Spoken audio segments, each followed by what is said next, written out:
Mansa Musa Primary Source. This reading is a primary source that was written shortly after these events occurred. It includes some difficult vocabulary that it helps to know in order to fully understand the story. First, review the terms in the right-hand column and look up the definitions for the undefined terms. Then, read the story and answer the questions that follow. There are terms here that you should define, every one with a highlighted blank. Why don't you look those up and stop this video until you're done. Okay, continuing with the reading.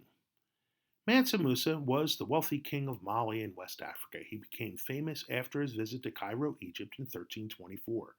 Following is a description of Mansa Musa's visit written by Al-Umari, who visited Cairo several years after Mansa Musa did. From the beginning of my coming to stay in Egypt, I heard talk of the arrival of this Sultan Musa on his pilgrimage and found the Cairanese people of Cairo, Egypt, eager to recount what they had seen of the Africans' extravagant spending.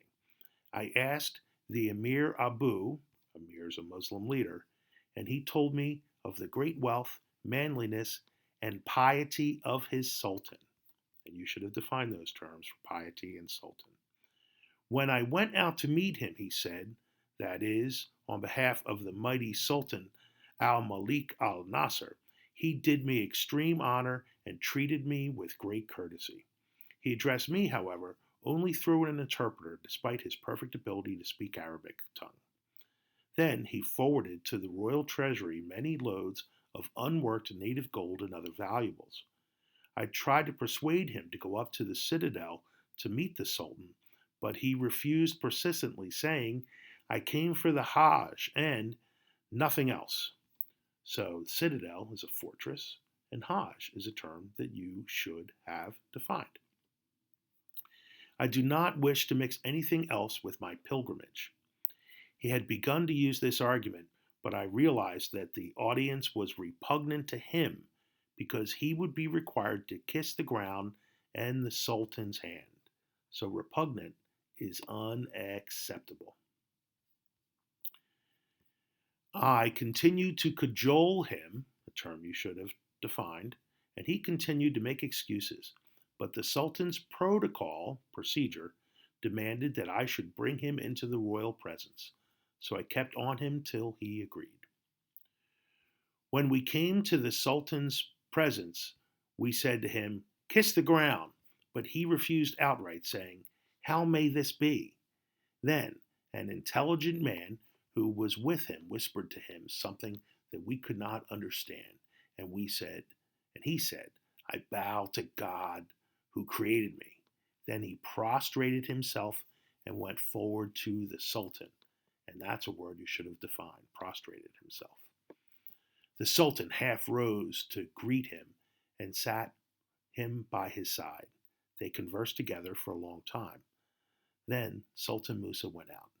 The Sultan sent to him several complete suits of honor for himself, his courtiers, and all of those who had come with him, and saddled and bridled horses for himself and his chief courtiers.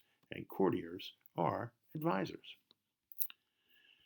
This man, Mansa Musa, flooded Cairo with his generous gifts. He left no court emir nor holder of a royal office without the gift of a load of gold. The Cairanese made incalculable profits out of him and his suite in buying and selling, of giving and taking. They exchanged gold until they depressed its value in Egypt, causing its price to fall. And depressing its value means decrease the value. The value went way down.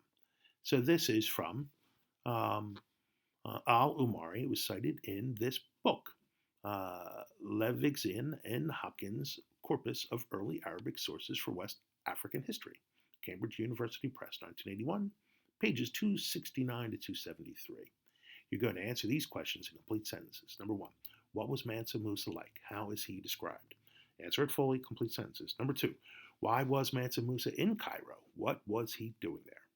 And then number three, why didn't Mansa Musa want to visit the Sultan? What was he afraid he would have to do?